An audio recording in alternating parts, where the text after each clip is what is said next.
Malo lele, talo falava, kiorana, nisan bulaminaka, maloni. One Pacific greetings. Tenakoto, tenakoto, tenakoto katoa. Chairperson and members of the Select Committee, I am very grateful for the opportunity and the privilege to speak with you today. I bring to you warm greetings on behalf of my people, my Pacific people. We acknowledge your hard work for Aotearoa. Malo Opito, thank you very much. I represent my Pacific people. I speak on behalf of many Pacifica churches, church ministers and communities of leaders, youth leaders, parents, caregivers, lay people, Pacific health professionals of doctors, nurses, health administrators, and leaders within our Tongan and Pacific communities in New Zealand. We strongly oppose the conversion practice prohibition legislation bill. We strongly oppose the conversion practices prohibition legislation bill. My name is Dr. Ate Moala. I am a trained and had graduated from Otago Medical School and have worked as a medical doctor in New Zealand and in the Pacific for 34 years and still going. I'm married and a mother of 3 beautiful children. I am an auntie, honorary mama, and mentor to many children and young people in New Zealand and in the Pacific.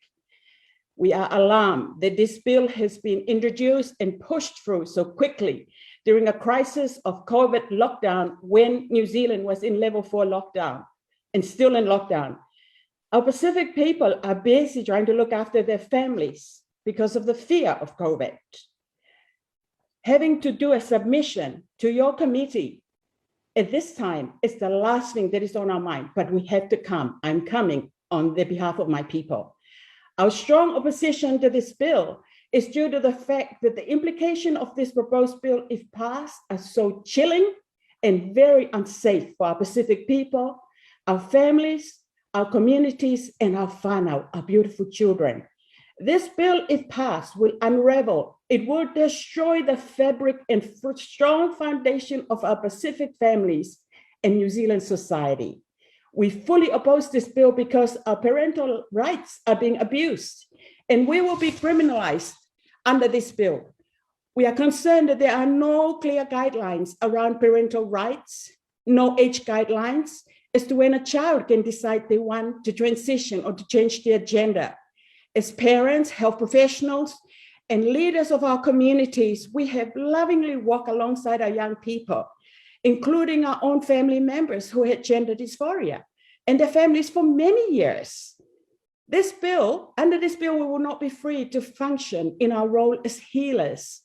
The health and healing service we offer our people is holistic.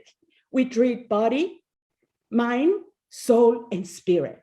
We offer our medical treatment, counseling and psychological support combined with our prayers, our love as we walk with our children and young people as they go through gender dysphoria together with their families. But this bill will make us criminals as parents and caregivers, teachers, health professionals, youth and church leaders. We are concerned about the very heavy-handed approach of this bill that will drive us out of our job and profession. We didn't train to be health professional and church ministers only to be forced by a bill to go against everything that we know and believe to the core of our being as Pacific people. This bill will force us either to exit or be put in jail for 3 to 5 years. Pacific people will miss out. New Zealand will lose a very valuable resource of people who will not yield. We will not yield to this agenda that this bill is proposing. This bill has the potential to make us criminal if we try to help our children and young people who may be confused about their gender identity.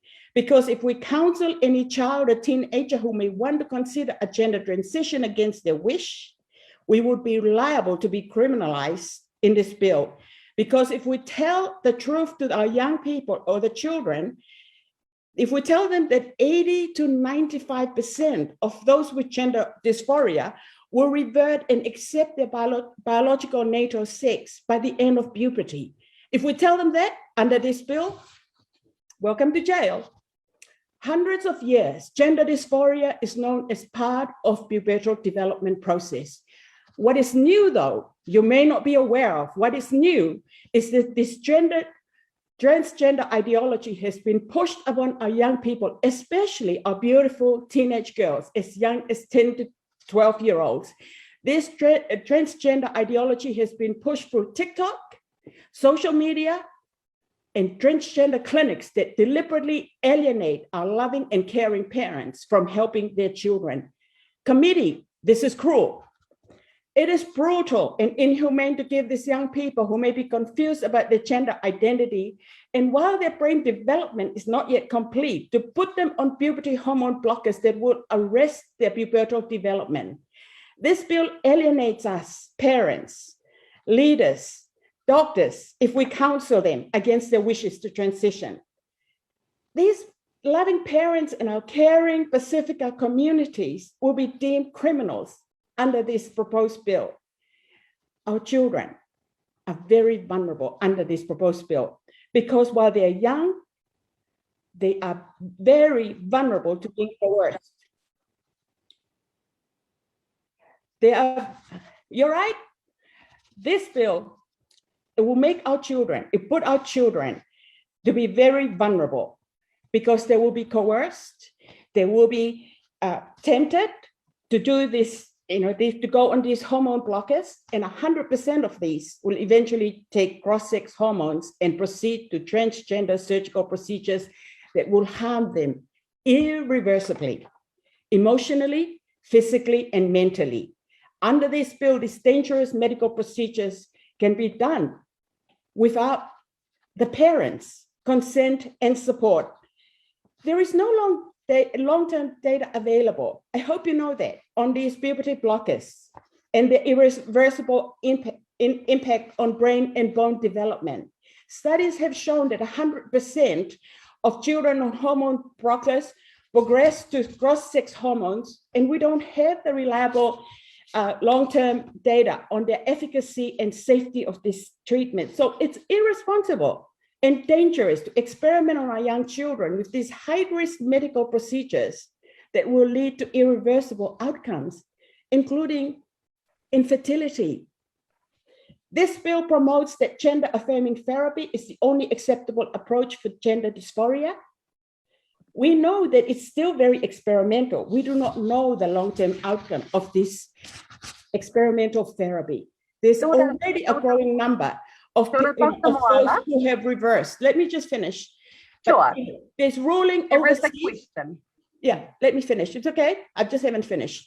Due to the recent ruling of the UK High Court, the NHS have stopped initiating of this treatment under 16, children under 16 without a court order and without a review. That's why doctors like me, many doctors adopt the wait and see approach for gender dysphoria rather than harmful puberty blockers, chest binders, and cross-sex hormones, which locks the children into transgender. Puberty blockers and cross hormones, hear me, are not harmless. They are not fully reversible. The long-term evidence is not yet available.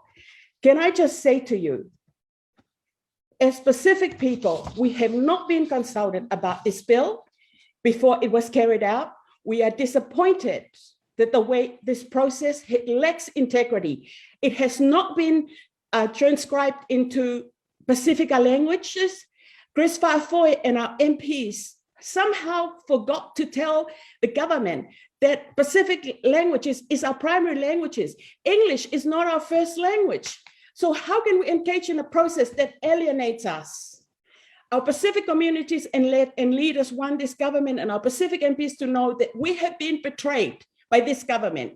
We have been alienated by a process that has been rushed, and it does not reflect the recent dawn raid apology. We have been alienated again and again. It does not add up. The loud messages from Labour government to my people is that our voice does not matter. Our people does not matter. Our children does not matter to you. But know this, we will not be silent. For the sake of our children, for the sake of their futures, for the sake of the sacrifice that our parents and our grandparents came to Aotearoa to do. many years ago. They came and did the 4 Fs. They did the forests, they did the forestries, they clean your floors, they did the fisheries, and then they end up exhausted with premature funerals. For their sake and for their sacrifice, we will fight. Thank you for the privilege to speak to you today. God bless you all. Malo Opit.